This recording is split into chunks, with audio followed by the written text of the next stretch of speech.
Ladies and germs, welcome to another edition of Movie Review. I'm your host, Mad Dog. So today we're going to be talking about um, the reboot of Ghostbusters.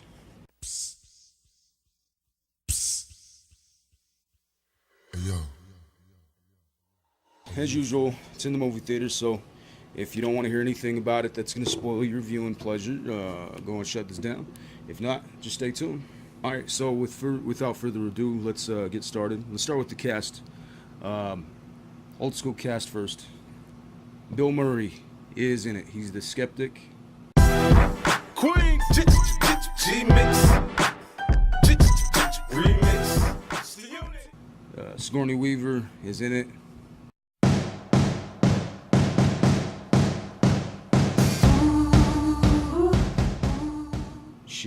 I'm not sure what she's supposed to be. Harold Ramis obviously is not in it.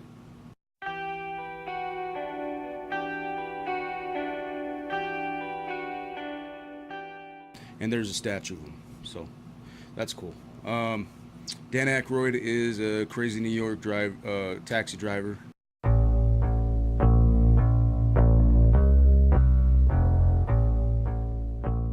Token black dude is the uncle of the token black female in the movie, which is, I think it's kind of weird. Whatever.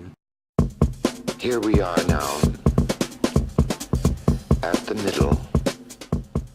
Rick Moranis.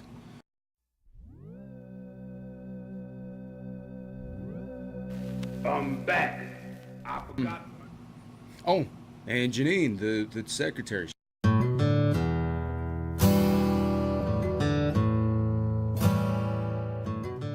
She's in it too. So for a brief moment, not like anything serious.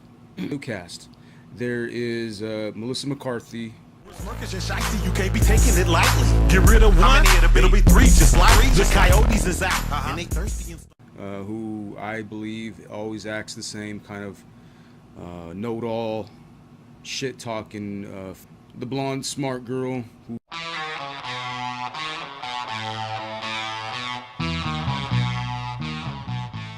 who is fucking weird, but in some way has remnants of and kind of reminds me of the cartoon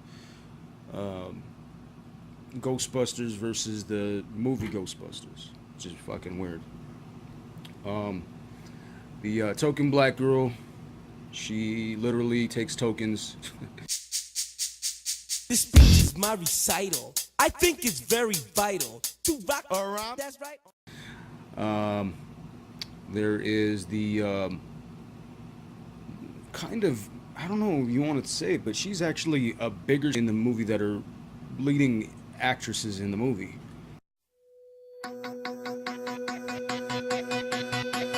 First glance, you nearly made my jaw drop. And then there's Thor. Who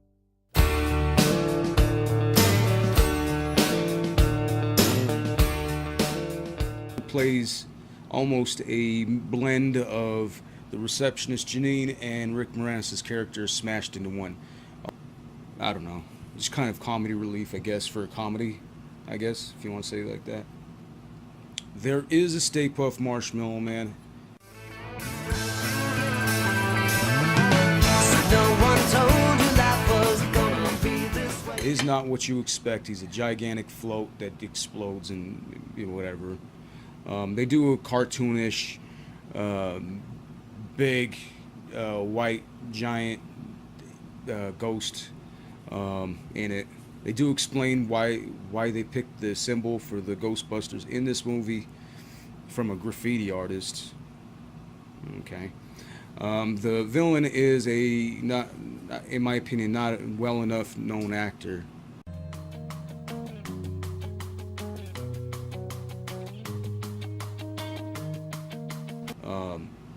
With the little man syndrome, who is, got this vendetta against humans because he's kind of a nerdy dude and he's hating people. Like I think that mostly that's what happens with some of these New Day villains.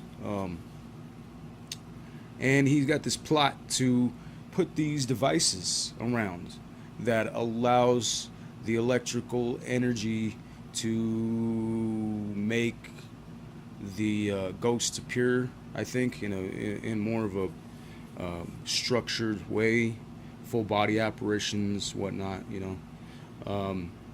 There is the Slimer.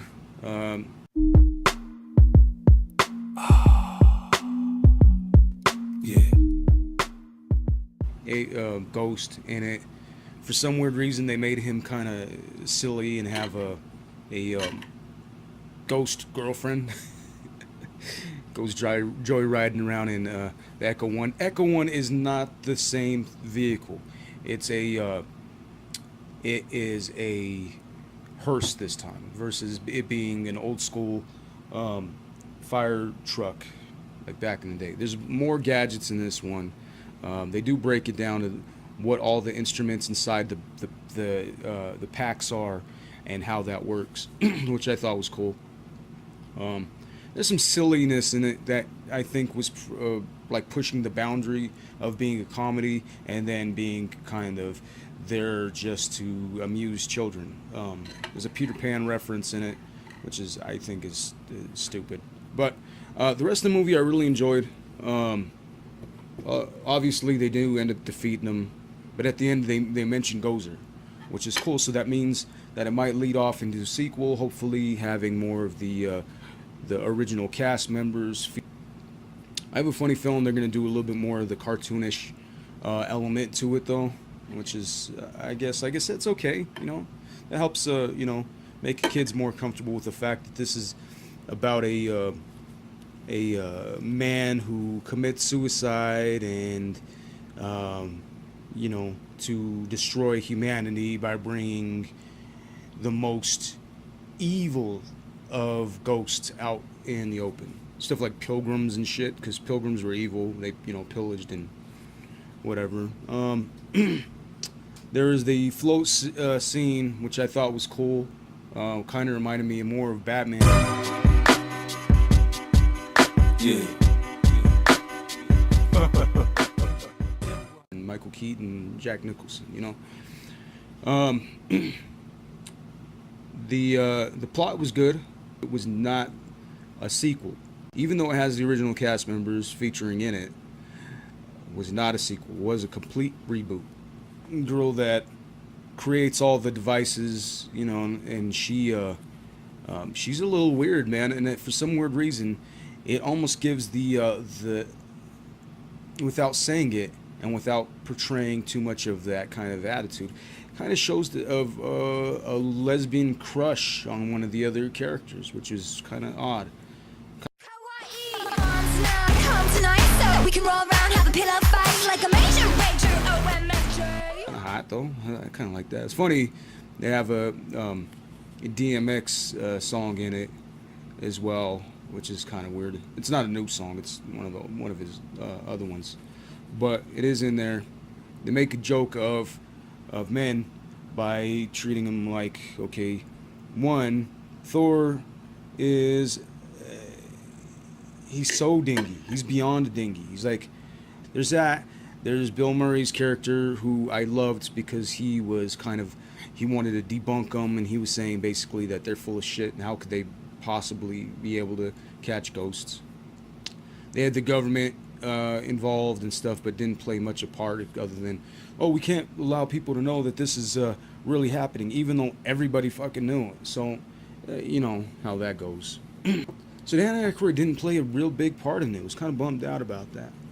But I know that reading from some of the articles about how this was supposed to happen, that they were kind of disappointed that they wanted to reboot it anyway instead of making a sequel, and the fact that they couldn't really do a fully functional Ghostbusters movie without Egon. That's just, even in the cartoons, they reinvented Egon's character. He was a key character. And couldn't really do that with these people, because there's really nobody that acts like Bill Murray, and nobody that really acts like Dan Aykroyd, and none of these characters, they try to push on some of those kind of themes, like one of the girls keeps getting slimed, so that's like Bill Murray's character in the movie. There really wasn't any love interest in this movie, more like strange crush scenes, right? like one of the characters just basically obsessing over Thor's character in the movie. So maybe, you know, in the sequel they might play a part in that if they do the sequel. And if they do, I'm thinking, since they're having him play basically the receptionist or whatever, I think they're going to make him be involved in that somehow. If they try to, you know, recreate the original ones. So we'll see what happens. But hit me up, djrabies@gmail.com. Once again, it sounds like I might not like the movie, but I do. I thought it was pretty good. There's a few things that I think they could have done without, but as far as a reboot, not too bad. It's a movie that you might want to take your kids to go see.